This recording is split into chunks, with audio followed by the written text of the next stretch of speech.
point where it's not tacky anymore, which is about 3 or 4 minutes depending on, again, the temperature.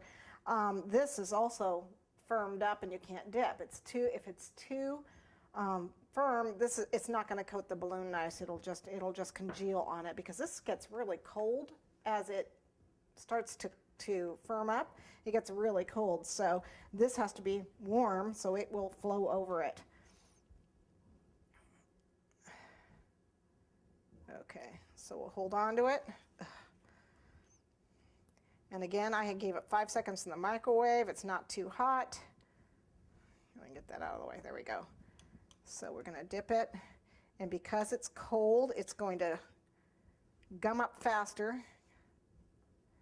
So you need to dip it and get it turned right side up. Don't mess around with it. Don't coat and coat and coat and coat, because it's going to gum up. It cools very fast, your second and third coats.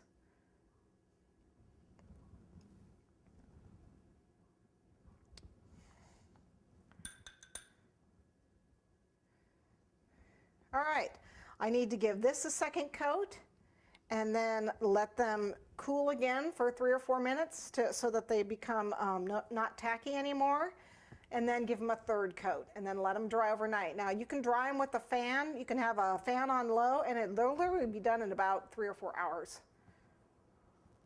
So here I have some I did previously, and they're cool and they're pretty firm. I did coat them with shortening and then coated them with the gelatin, and that was like a week ago. So hopefully they will release. You know, I mean, your guess is as good as mine, because I mean, I did them a week ago. But you're just gonna cut it open. You want to hold on to the balloon because you don't want to lose it inside. There we go. So I've got this is why it's important to get the knot covered with shortening too. And then I need to let this balloon will start to collapse and pull away from the gelatin. And you can pull on it a little bit, you know, convince it, yes, you do want to pull away. Come on. There it goes. See? You can cut this little excess off. There we go. This is going to get covered up, so don't worry about it. And then you just got to give it time and let it kind of, it'll pull away. You can sometimes help it with scissors, you know, get your scissors in there and pull it a little bit, but you just don't want to rip the balloon. Let's see how it's starting to pull away here. And this green is really ugly. Okay, so I'll just let that be and work on the pink one. The pink, you really kind of want to do one side. Be careful you don't crack your gelatin when you do this. I usually clean these up when they're still in the wet stage. I'll actually clean all the excess gelatin off here.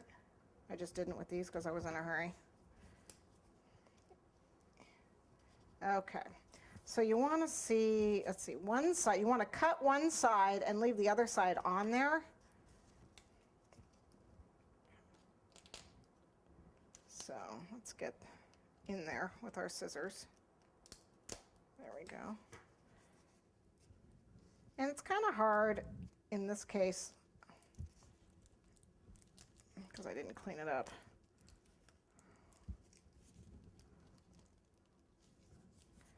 Let's get this excess off here. There we go. All right, so I can see 2 parts of the balloon. Can you see them in there? There's 2 parts there. I'm just going to cut one of them.